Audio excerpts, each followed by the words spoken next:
Salmo 88 é o nosso texto na meditação dessa manhã. Diz a palavra do Senhor: cântico, salmo dos filhos de Corá, ao mestre de canto, para ser cantado com cítara, salmo didático de Emã, Ezraíta. Ó Senhor, Deus da minha salvação, dia e noite clamo diante de Ti. Chega à Tua presença a minha oração, inclina os ouvidos ao meu clamor, pois a minha alma está farta de males e a minha vida já se à beira da morte. Sou contado com os que baixam a cova, sou como um homem sem força, atirado entre os mortos, como os feridos de morte que jazem na sepultura, dos quais já não te lembras, são desamparados de tuas mãos. Puseste-me na mais profunda cova, nos lugares tenebrosos, nos abismos. Sobre mim pesa a tua ira, tu me abates com todas as tuas ondas. Apartaste de mim os meus conhecidos e me fizeste objeto de abominação para com eles. Estou preso e não vejo como sair. Os meus olhos desfalecem de aflição. Dia após dia venho clamando a Ti, Senhor, e Te levanto as minhas mãos. Mostrarás Tu prodígios aos mortos, ou os finados se levantarão para Te louvar? Será referida a Tua bondade na sepultura, a Tua fidelidade nos abismos? Acaso nas trevas se manifestam as Tuas maravilhas e a Tua justiça na terra do esquecimento? Mas eu, Senhor, clamo a Ti por socorro, e antemanhã já se antecipa diante de Ti a minha oração. Porque rejeitas, Senhor, a minha alma e ocultas de mim o rosto. Ando aflito e prestes a expirar desde moço. Sob o peso dos Teus terrores estou desorientado. Por sobre mim passaram as Tuas iras, os Teus terrores deram cabo de mim. Eles me rodeiam como água, de contínuo. Há um tempo me circundam. Para longe de mim afastaste amigo e companheiro. Os meus conhecidos são trevas. Oremos mais uma vez, irmãos. Querido Deus, obrigado, Pai. Obrigado porque aqui nesse tempo nós já nos confessamos, nós já entregamos dízimos em ofertas, nós já Te louvamos, cantamos ao Teu nome, nós já ouvimos aqui testemunhos, oramos uns pelos outros, participamos, Deus, da Tua mesa, a mesa da Tua comunhão, e agora, Pai, estamos aqui, prontos a ouvir a Tua voz. Fale conosco, Deus, dirija, Deus, conduza-nos, Pai, orienta-nos de maneira que possamos sair daqui fortalecidos, edificados em Ti, e que essa palavra, Deus, não retorne vazia, mas inunde, preencha os nossos corações em Cristo Jesus, nosso Senhor e Salvador. Amém. Irmãos, hoje nós vamos falar então sobre um homem chamado Emã, o autor desse Salmo de número 88. Ele era da família de Zerá, por isso que então aqui ele é chamado de Ezraíta, no Antigo Testamento ele é assim chamado. Ele foi considerado um dos homens mais sábios ali no reino de Salomão, primeiro livro dos Reis, capítulo 4, vai falar isso ali no verso 31. Ele era um levita e também foi chamado de o cantor, e filho de Joel. O primeiro livro das Crônicas, no capítulo 6, no verso 33, vai nos dar essa informação que não só ele era filho de Joel, mas também neto de Samuel. E esse Salmo 88, queridos, é um salmo de lamento. Um salmo que expressa um profundo sentimento agora de angústia, de dor, de aflição. Emã, ele escreve esse salmo como um salmo didático, como consta ali, como lemos na nossa subscrição, ou seja, um salmo para o ensino.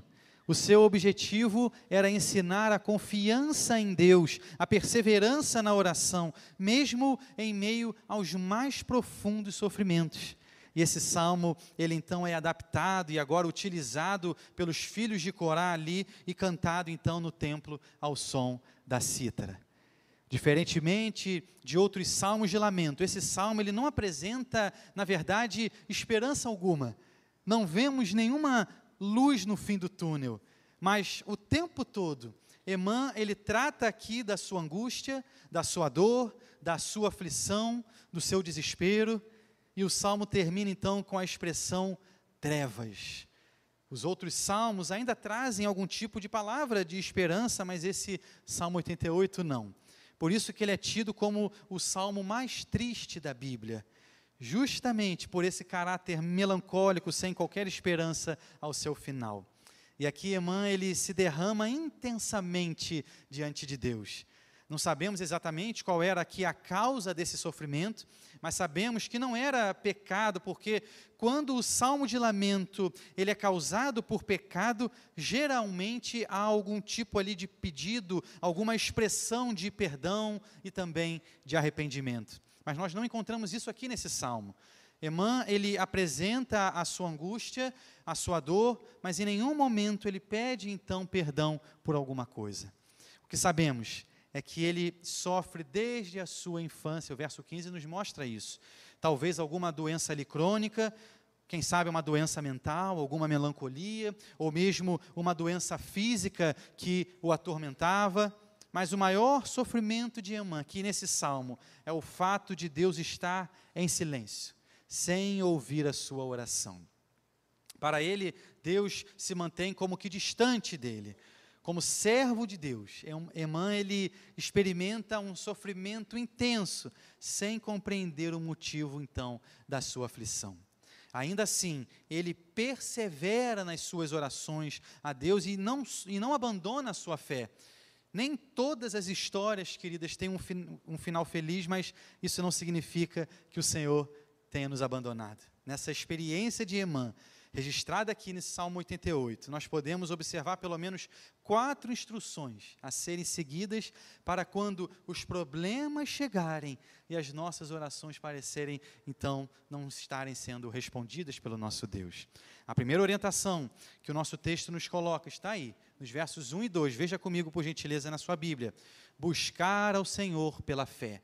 Versos 1 e 2 nos diz a palavra: ó Senhor, Deus da minha salvação, dia e noite clamo diante de Ti. Chega à Tua presença a minha oração, inclina os ouvidos ao meu clamor. A vida de Emã não tinha sido fácil, como falamos, verso 15, e agora torna-se ainda mais difícil, ao ponto dele então sentir que, na verdade, ele agora está à beira da morte. Mas ele não desiste. Ele continua confiando em Deus e se dirigindo a Ele como, de fato, o Senhor. E nas nossas Bíblias, geralmente, essa palavra para Senhor está aí, em caixa alta. E Yahvé, 4 vezes nessa oração, ela vai aparecer essa palavra. Yahvé é o nome do Senhor, que enfatiza, então, essa relação de aliança com o seu povo. E Emã sabia bem que ele era, sim, um filho dessa aliança. No verso 1, então, encontramos a expressão Deus da minha salvação. Isso indica que ele havia confiado que o Senhor de fato o salvaria. E orar dessa forma, então, só demonstra que a sua fé, sim, ainda está viva. Calvino, comentando essa expressão, ele coloca: Deus da minha salvação surge como um freio em sua própria boca, restringindo assim o excesso de sua dor, fechando a porta ao desespero, fortalecendo e o preparando para suportar a cruz. Em 3 momentos, queridos, o salmista diz que de fato clama ao Senhor. Verso 1, dia e noite clamo a Ti.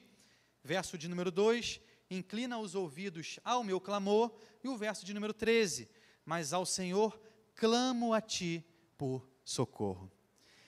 Esse salmo, portanto, queridos, na verdade, ele retrata uma oração fervorosa, de alguém que crê em um Deus que, sim, pode ouvir as suas súplicas e fazer maravilhas. Um Deus que realmente o ama e que é fiel ao seu povo. Tudo isso nos mostra que a fé, e aquela fé no coração de Emã, ainda é uma fé viva. Apesar das suas palavras nos darem aqui essa impressão de que ele está a ponto de desistir, na verdade, esse homem dia e noite ora ao seu Deus. Ele crê que nenhum obstáculo, então, vai se colocar ali entre as suas orações e o seu Senhor.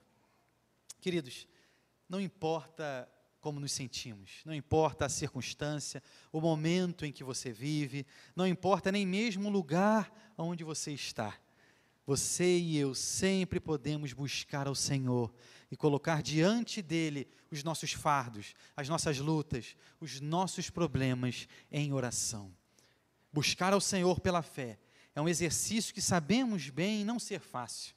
Não é fácil porque somos normalmente imediatistas, queremos tudo para ontem. E quando as circunstâncias não nos são favoráveis, nós temos então a tendência de desistir, ou mesmo de buscar ali soluções em lugares que não são solução. É assim que por vezes a tentação nos chega. Em momentos de fraqueza, quando esmorecemos, acabamos por tropeçar e cair. O que vemos aqui, em nosso primeiro ponto, é que nós precisamos buscar ao Senhor em oração pela fé, crendo que Ele é o Deus soberano, que tem todo o poder, toda a autoridade, domínio sobre tudo e todos. Calvino coloca assim também: é comum a todos os homens o costume de queixar-se quando se veem sob a pressão da tristeza. Porém, outra coisa é derramar seus gemidos diante de Deus. Em vez disso, a maioria do gênero humano busca o isolamento a fim de poder murmurar contra ele e o acusar de injusta severidade, enquanto outros lançam seus clamores a esmo. Daí, deduzirmos ser uma virtude rara por Deus diante de nossos olhos, a fim de que possamos apresentar-lhe nossas orações. A segunda parte agora da nossa passagem, queridos. Emã agora, ele diz ao Senhor aquilo que ele sente. Versos 3 a 9. Diz a palavra: pois a minha alma está farta de males, e a minha vida já se abeira da morte. Sou contado com os que baixam a cova, sou como um homem sem força, atirado entre os mortos, como os feridos de morte que jazem na sepultura, dos quais já não te lembras. São desamparados de tuas mãos. Puseste-me na mais profunda cova, nos lugares tenebrosos, nos abismos. Sobre mim pesa a tua ira, tu me abates com todas as tuas ondas. Apartaste de mim os meus conhecidos e me fizeste objeto de abominação para com eles. Estou preso e não vejo como sair, os meus olhos desfalecem de aflição. Dia após dia venho clamando a Ti, Senhor, e Te levanto as minhas mãos. Em nossas orações, queridos, não deve haver espaço para hipocrisia.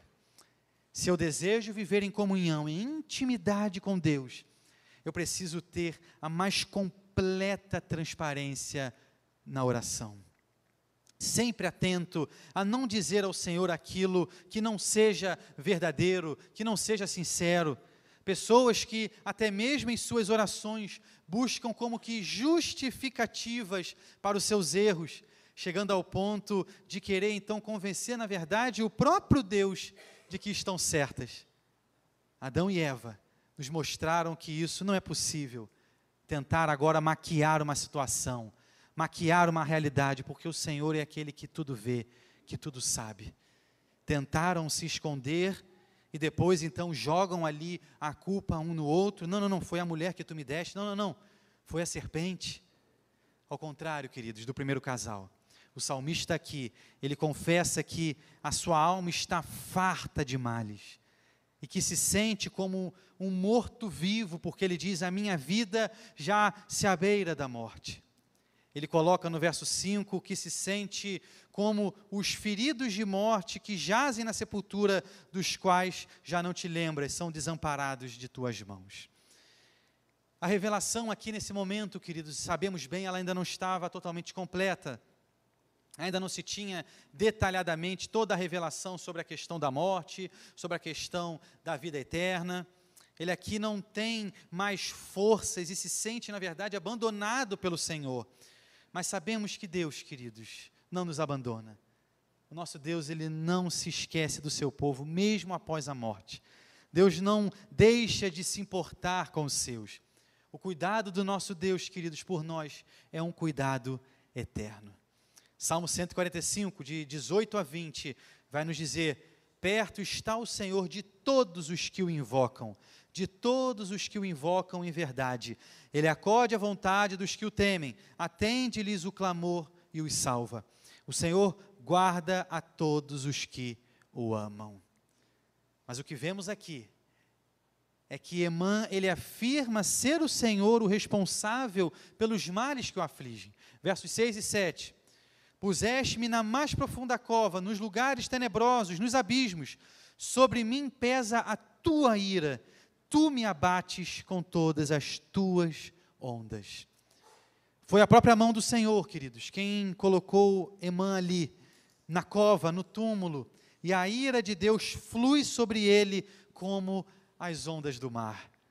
Esse quadro dessas ondas indo e vindo sobre ele é como se descrevesse um grande dilúvio de problemas que então ali se avolumam sobre a sua vida.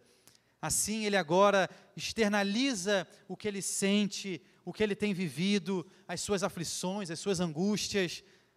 Mais uma vez, nós observamos a importância de nos firmarmos em uma vida de oração ante as tempestades que nos chegam.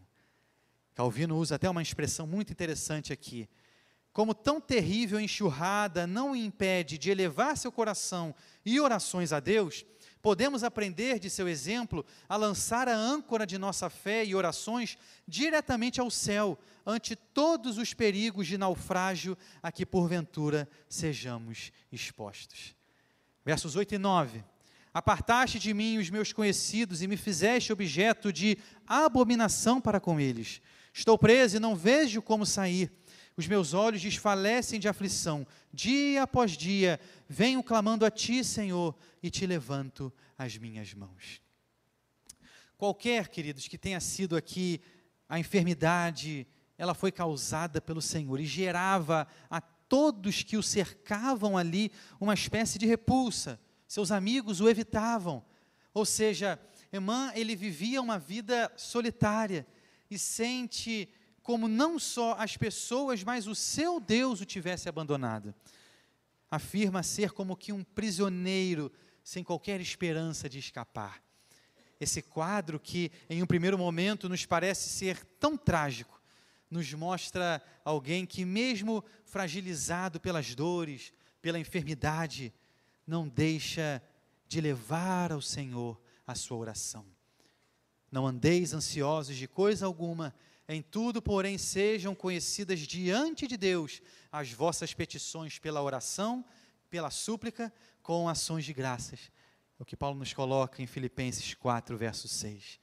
Emã aqui, apesar de tudo que tem vivido, de tudo que tem passado, ele se abre, ele se expõe, ele faz conhecidas todas as suas dores a Deus em oração.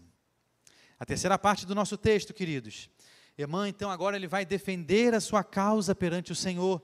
Versos 10 a 14, diz o texto: mostrarás tu prodígios aos mortos, ou os finados se levantarão para te louvar?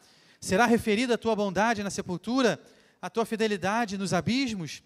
Acaso nas trevas se manifestam as tuas maravilhas, e a tua justiça na terra do esquecimento? Mas eu, Senhor, clamo a ti por socorro, e antemanhã já se antecipa diante de ti a minha oração. Porque rejeitas, Senhor, a minha alma e ocultas de mim o rosto? O salmista aqui, queridos, ele argumenta com Deus, afirmando que sua morte, na verdade, privará Deus de uma grande oportunidade de demonstrar o seu poder, a sua glória, colocadas aqui no nosso texto como maravilhas e justiça. Ou seja, que serventia teria Emã para o Senhor se estivesse agora no mundo dos mortos? O salmista, ele quer servir ao Senhor na terra dos vivos, e por isso ele então defende aqui agora a sua causa, demonstrando que quem já morreu não poderá fazer aquilo que ele deseja fazer. Percebemos aqui nessa terceira parte, queridos, que essa é a oração de alguém que quer, na verdade, ir além com o Senhor.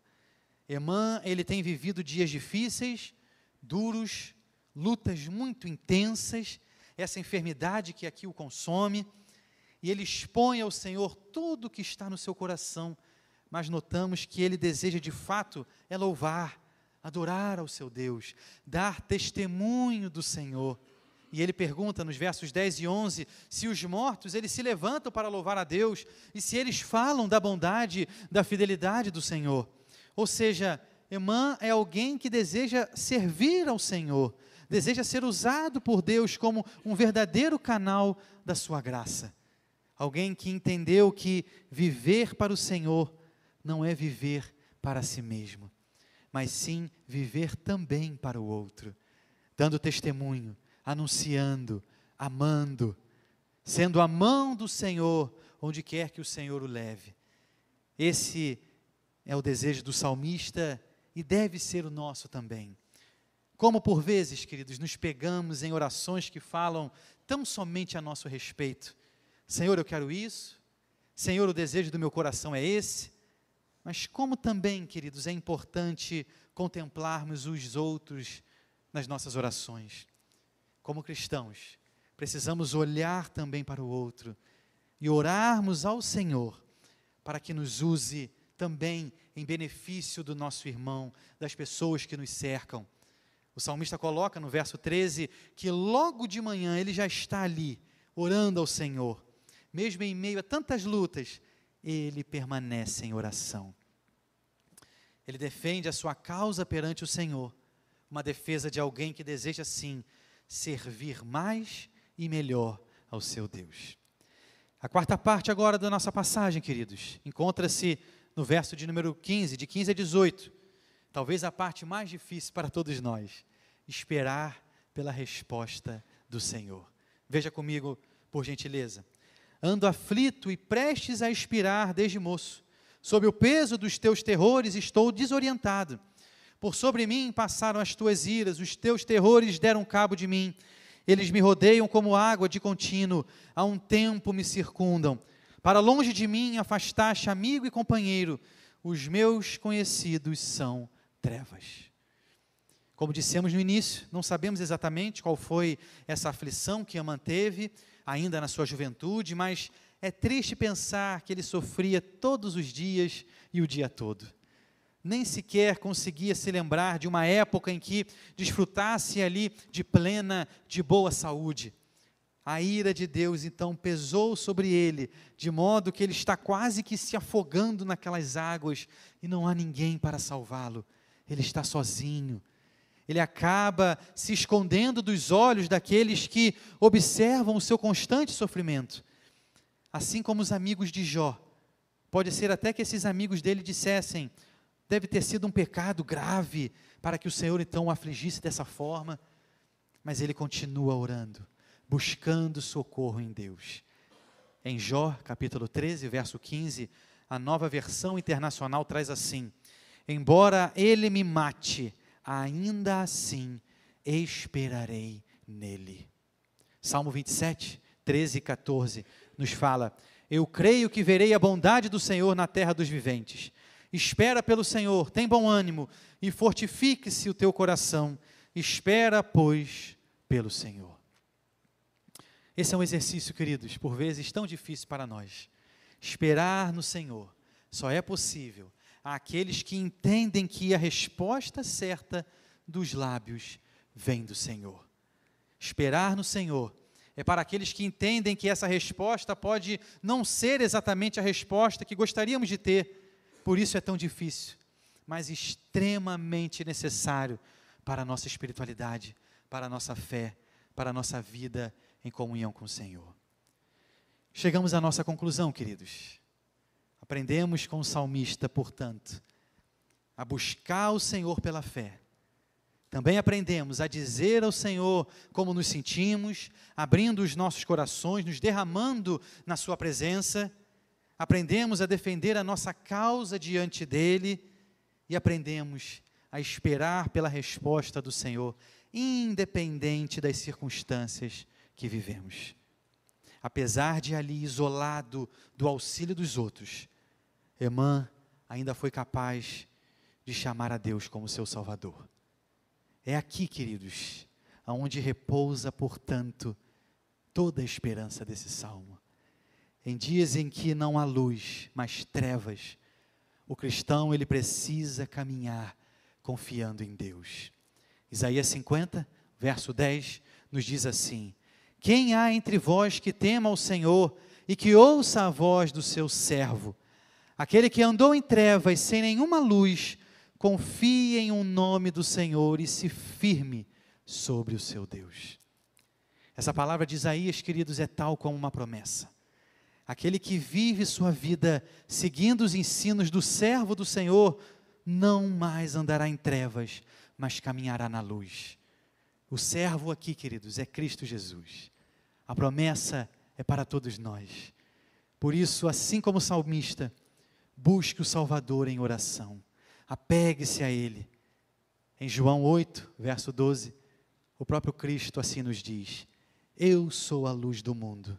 Quem me segue não andará nas trevas, pelo contrário, terá a luz da vida. Amém? Vamos orar, irmãos?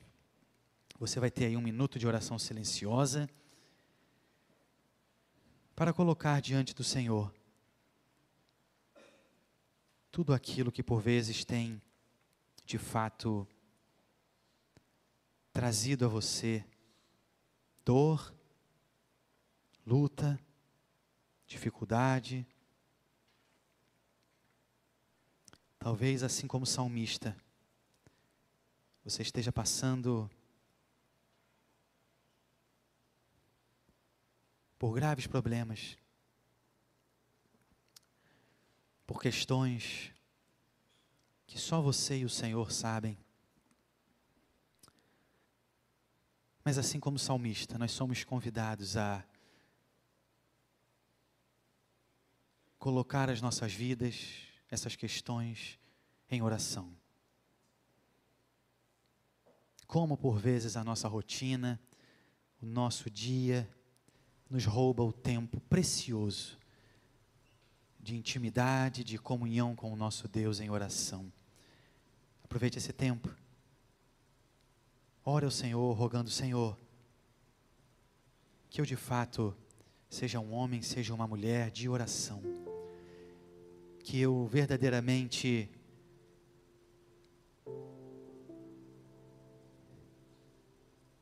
coloque a minha vida aos teus pés. Quem sabe você é alguém que precisa sim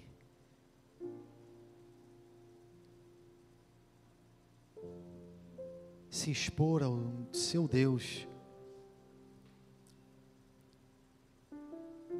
Quantas, por vezes, são as justificativas que nós utilizamos por vergonha, mas o nosso Deus, querido, é um Deus que nos ama, um Deus que nos assiste, que acolhe e que verdadeiramente pode transformar situações, transformar vidas. Querido Deus, teu povo aqui, Pai, se coloca na tua presença, rogando, Deus, que o Senhor venha e de fato trate aqueles corações que precisam ser tratados, Deus. Dores, lutas, tensões, enfermidades, ó Senhor. O Senhor conhece a cada um aqui. Mas que por vezes, Deus, nós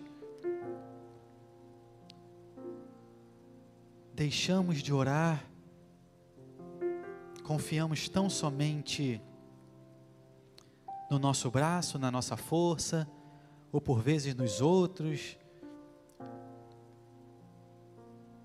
e nos esquecemos, Deus, de, assim como o salmista, nos derramar na tua presença, dobrar os nossos joelhos, como já foi colocado aqui nesse culto, entrarmos no nosso quarto,